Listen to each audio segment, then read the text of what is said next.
A paz seja convosco. Mais um vídeo para o nosso grupo de oração. E hoje nós vamos falar sobre família, abordar esse tema, do mês de maio, o mês da família. E vamos abordar esse tema. Eu quero abordar com vocês esse tema de família com os olhos que Jesus olha para a família. Mas antes eu quero ler algo com vocês, algo que inspirou, eu falar sobre família.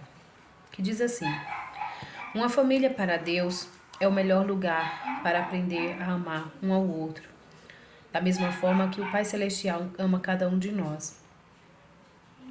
A igreja existe para para ajudar as famílias a obter bênçãos eternas. Acreditamos que a maior bênção que Deus nos dá é a capacidade de voltar a viver com Ele no céu, junto com Ele e com a nossa família, porque a primeira família, acredito que seja a família do Pai, do Filho e do Espírito Santo, no céu a nos esperar. A família não é apenas um contrato social onde se dá responsabilidade para o homem e para a mulher. A ideia da família na Bíblia inclui uma afinidade espiritual, onde não só os sentimentos de amor, respeito e solidariedade fazem parte do relacionamento, mas também os aspectos espirituais que nos leva à comunhão, à intimidade com Deus. A família tem um propósito glorioso e é um projeto divino. Entender seus princípios e os seus fundamentos nos ajudará não somente a ter uma vida melhor, mas também a nos relacionar com Deus. O marido e a mulher têm a solene responsabilidade de se amar mutuamente e de amar os seus filhos e de cuidar um do outro e de cuidar dos seus filhos, pois os filhos são heranças do Senhor, uma recompensa que Ele nos dá, está escrito lá em Salmo 127:3. Devemos cuidar dos nossos filhos com amor e retidão. Precisamos fazer do nosso lar um lugar de refúgio contra as tempestades de maldade que cresce a cada dia mais. Para isso, temos que instruir os nossos filhos no Senhor. Vou ler também um texto bíblico aqui para vocês, que está lá em Colossenses 3, antes de iniciar a família aos olhos de Jesus, se chama a responsabilidade da família, responsabilidade da família, onde Paulo está exortando os colossenses, dizendo assim: mulheres, sujeitem-se cada um a seu marido, como convém a quem está no Senhor. Marido, ame cada um a sua mulher e não a trate com amargura.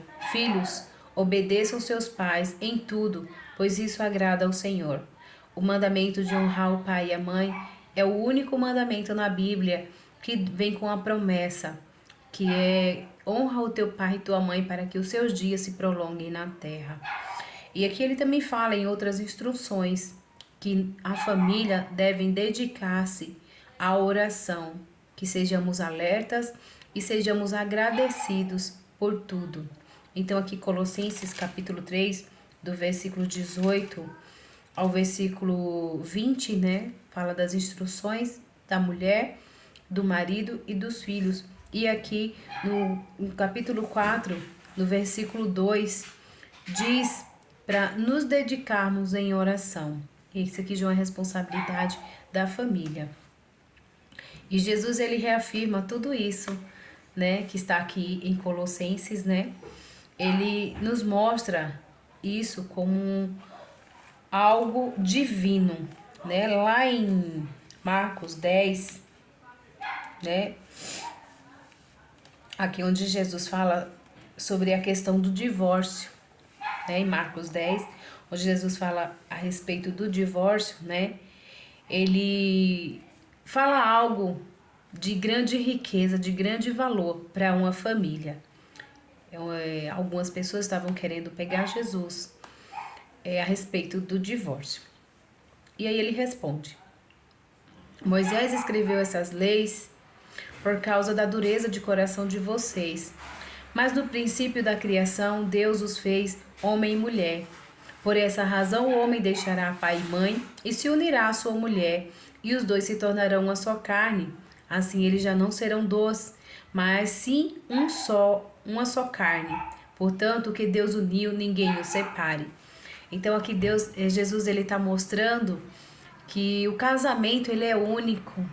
O casamento é algo, é um princípio de Deus, é algo honroso aos olhos de Deus, é uma riqueza, é um tesouro o casamento, né? É o início da família, quando um homem e uma mulher se unem no Senhor para se tornarem uma só carne e constituir ali uma família.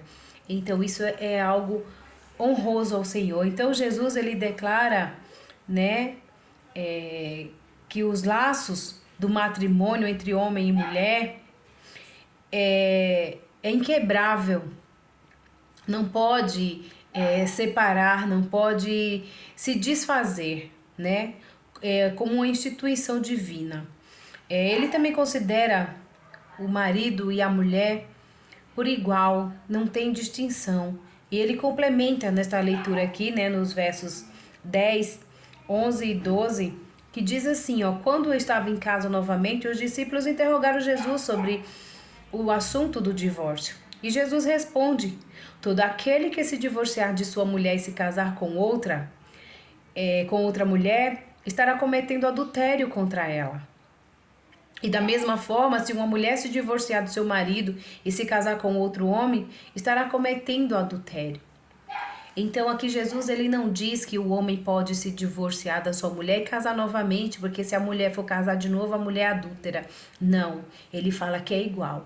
Tanto o homem ou a mulher que deixar o seu marido ou a sua esposa para se casar com a outra pessoa mediante o divórcio, mesmo que seja pela dureza de coração, Jesus ele não diz que é algo que vem do coração de Deus. Ele deixa essa lacuna para aqueles que têm a dureza de coração, que não conseguem perdoar, né? Seja por uma traição, né? E hoje dizem também pela violência doméstica, né? Então, assim, Jesus ele fala que o casamento ele é único, ele é inquebrável.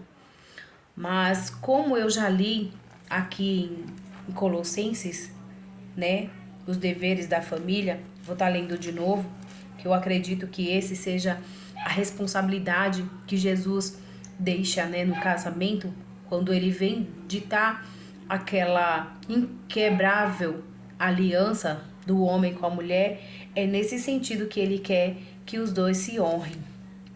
Mulheres, sujeitem-se cada um a seu marido como convém, a quem estar no Senhor. E marido, ame cada um a sua mulher e não a trate com amargura.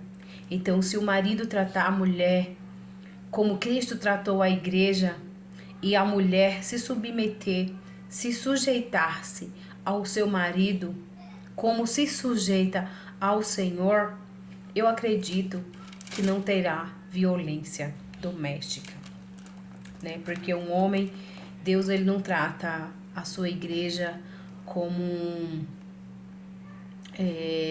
com violência, mas ele trata com amor. Então Jesus ele considera isso por igual, né? De tal forma ele também enfatiza, né, que os filhos devem honrar os seus pais. Tá lá em Marcos 7,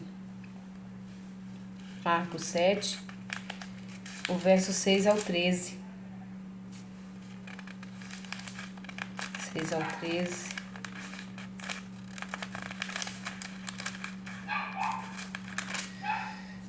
13. Que diz assim: